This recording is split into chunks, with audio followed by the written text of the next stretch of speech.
टुनटुनी चिड़िया अपने पति बंटी कबूतर के साथ रहती थी। टुनटुनी का कोई बच्चा नहीं था, इस वजह से वो बहुत दुखी रहती थी। एक दिन वो अपने पति से कहती है, अजी सुनते हो जी, कल जब मैं नदी पर पानी पीने गई थी तब मुझे मिट्टू तोता मिला था।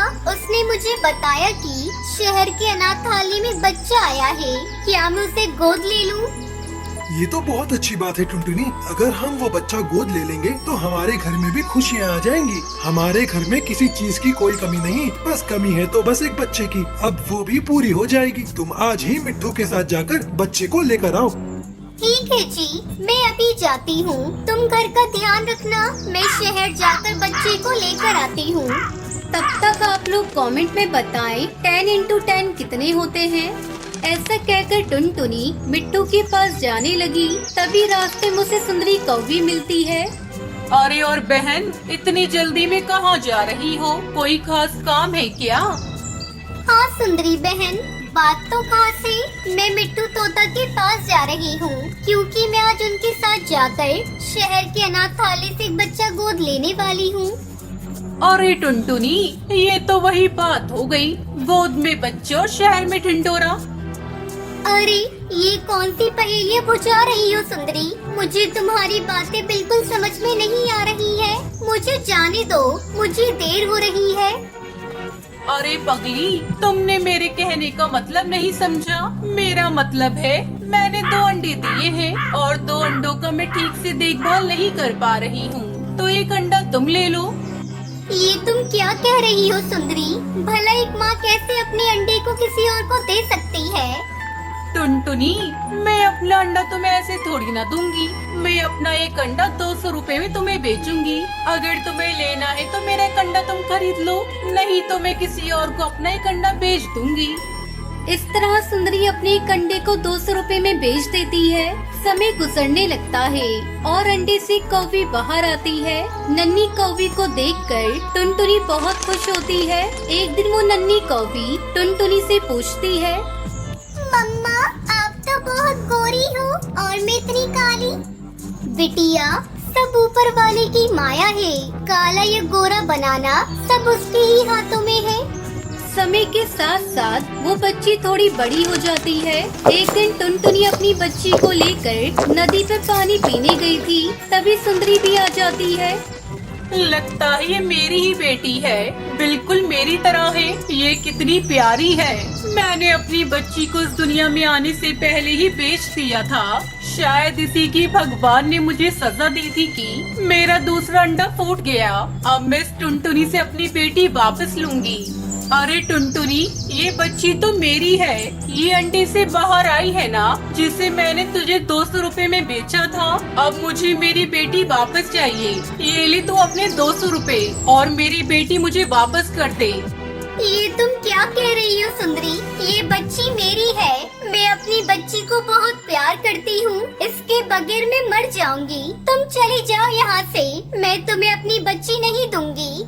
अपनी माँ टुनटुनी को रोते देखकर वो नन्ही बच्ची भी बहुत दुखी होती है, क्योंकि उसने अपनी माँ को कभी रोते हुए नहीं देखा था। आंटी, आप जो कोई भी हो, यहाँ से चली जाओ। आपने मेरी मम्मा को रुलाया है। मैं आपके साथ कहीं नहीं जाऊंगी। मैं अपनी मम्मा के साथ रहूंगी। इतना सुनते ही सुंदरी को भी शर्म से पानी पानी हो जाती है और वहाँ से चली जाती है और अपने किए पर बहुत पछताती है। दूसरी तरफ टुनटुनी अपनी बेटी के साथ घर लौट आती है और खुशी खुशी अपनी बेटी को पालने लगती है।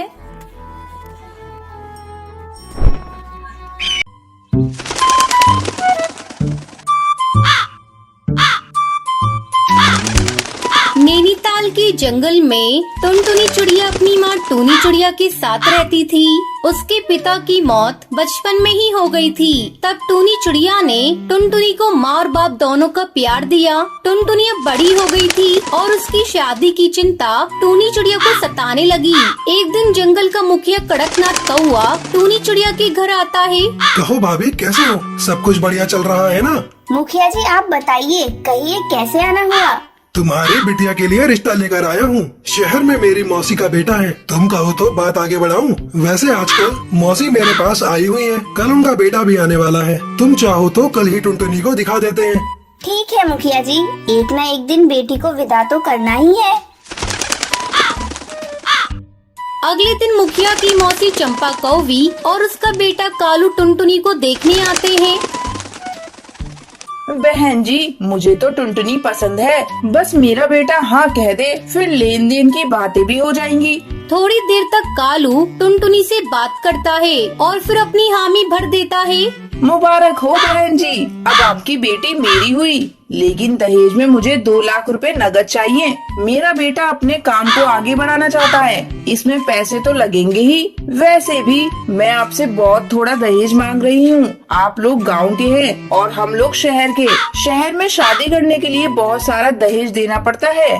मैं तैयार हूँ बहन जी, बस मेरी बेटी का घर बच जाए, इससे ज्यादा खुशी की बात मेरे लिए और क्या होगी। इस तरह कुछ दिनों बाद टुनटुनी और कालू की शादी हो जाती है और वो अपने ससुराल आ जाती है। शादी को 1 महीना गुजर जाता है। एक दिन टुनटुनी अपनी सास से कहती है, माँ जी, एक बात पूछूं आपसे। मेरी शादी हुई 1 महीना गुजर गया, पर ये रात को कभी घर पर रुकते ही नहीं है।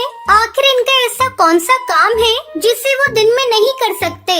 मेरा बेटा कौन सा काम करता है, इससे तुझे क्या मतलब? बस तू खाने और घर संभालने से मतलब रख। ज्यादा दिमाग चलाया मत कर। ये गांव नहीं शहर है, यहाँ दिन और रात एक समान काम होता है। टुनटुनी अपनी सास की बातें सुनकर चुप रह जाती है। उसे नहीं पता था कि उसका पति शहर में किसी और चिड़िया से शादी करके उसे धोखा दे रहा है। एक दिन टुनटुनी बाजार किसी काम से गई थी। वहाँ वो कालू कौवे को एक चिड़िया के साथ शॉपिंग करते हुए देख लेती है। अरे, ये तो मेरे पति कालू जी है। और इनके साथ ये चिड़िया कौन है जिसे ये शॉपिंग करा रही है? लेकिन मेरे लिए तो इनके पास थोड़ा भी समय नहीं है। टुनटुनी तुरंत अपने पति के पास जाती है। अरे कालू जी, आप और यहाँ ये कौन है? इनसे मेरा परिचय तो कराइए। मैं इनकी पत्नी हूँ और आज मेरे पति देव मुझे शॉपिंग करा रहे हैं। लेकिन इनकी पत्नी तो मैं हूँ और मेरी इनसे शादी हुई है। क्या बकवास कर रही है? मैं तुझे नहीं जानता। चलो जाओ यहाँ से। टुनटुनी आंसू बहाती हुई अपने घर चली जाती है। माँ जी, आप लोगों ने मुझे धोखा दिया है, मेरी जिंदगी के साथ खेला है।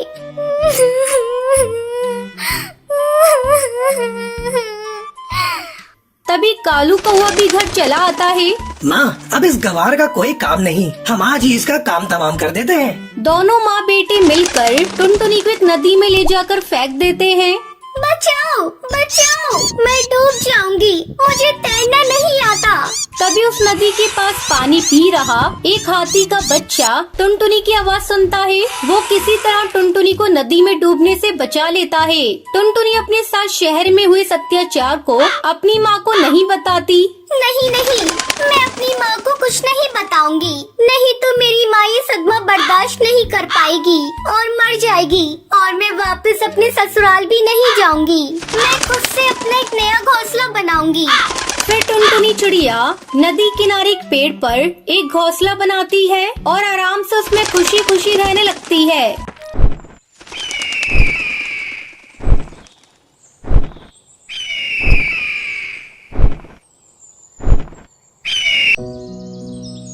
सुंदर नगर के जंगल में टुनटुनी चिड़िया अपने पति कालू कौवे के साथ रहती थी। कालू कौवे किसान था, वो टमाटर की खेती करता था। एक दिन टुनटुनी अपने पति के लिए भोजन लेकर खेत पर आई।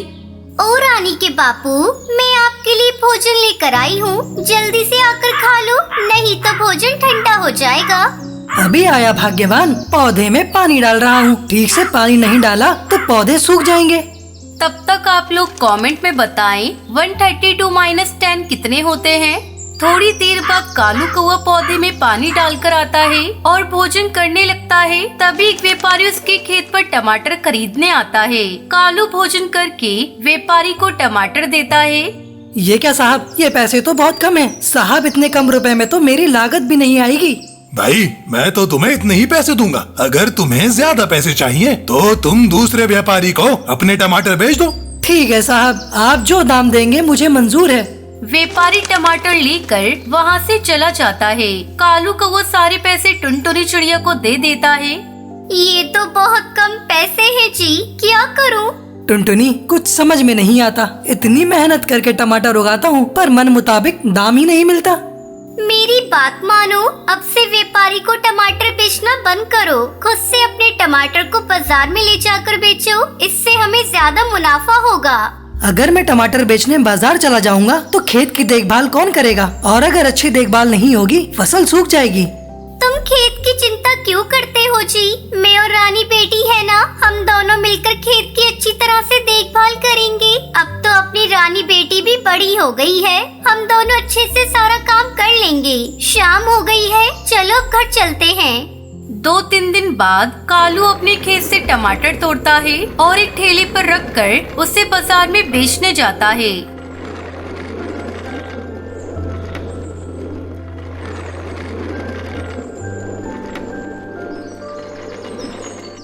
ए टमाटर ले लो, टमाटर, ताजे ताजे टमाटर, लाल लाल टमाटर ले लो। भैया, एक टमाटर कितने का दे रहे हो? दीदी, बाजार भाव दूंगा, 5 रुपए के एक टमाटर है। अरे ये टमाटर तो बहुत ही सस्ती दे रहा है, लेकिन बाजार में तो एक टमाटर 10 रुपए का मिल रहा है। ऐसा करती हूँ, मैं इसी से 2-4 टमाटर खरीद लेती हूँ। भैया, मुझे 4 टमाटर दे दो और ये लो 20 रुपए। शाम होते होते कालू के सारे टमाटर बिक जाते हैं। आज उसे टमाटर की अच्छी कीमत मिली थी। वो घर आता है और अपनी बेटी को अपने पास बुलाता है। रानी, देख मैं तेरे लिए क्या लेकर आया हूँ। तुझे जलेबियाँ बहुत पसंद है ना, ले इसे खा। लगता है आज अच्छी बिक्री हुई है टमाटर की। इस तरह समय गुजरने लगता है और कालू की टमाटर की डिमांड बढ़ने लगती है। माँ, पापा से कहो ना, अपनी टमाटर की पैदावार बढ़ाने के लिए बाजार से ऑर्गेनिक खाद खरीद कर लाएं। इससे हमारी फसल ज्यादा होगी और हमें मुनाफा भी ज्यादा होगा। टुनटुनी चिड़िया ये बात कालू कौवे को बताती है। अगले दिन कालू कौवा बाजार से एक दवा खरीद कर लाता है। ये लो रानी की माँ, इसे पानी में मिलाकर पौधों में डाल देना, लेकिन याद रखना बस 2 चम्मच ही डालना। अगर ज्यादा डाला तो सारे पौधे नष्ट हो जाएंगे। टुनटुनी चिड़िया पानी में दवा को मिलाकर टमाटर के सभी पौधों में डाल देती है। अगले दिन कालू कौवा देखता है कि टमाटर काफी बड़े और लाल हो गए थे। वो जल्दी जल्दी सारे टमाटर तोड़कर उन्हें बाजार में बेच देता है। अब कालू कौवा टमाटर का एक बड़ा व्यापारी बन गया था। वो बड़ी बड़ी गाड़ियों में भरकर अपने खेतों की टमाटर शहर की मंडी में पहुंचाने लगा। इस तरह कालू कौवा टुनटुनी चिड़िया टमाटर की फसल बेचकर खुशी खुशी रहने लगते हैं।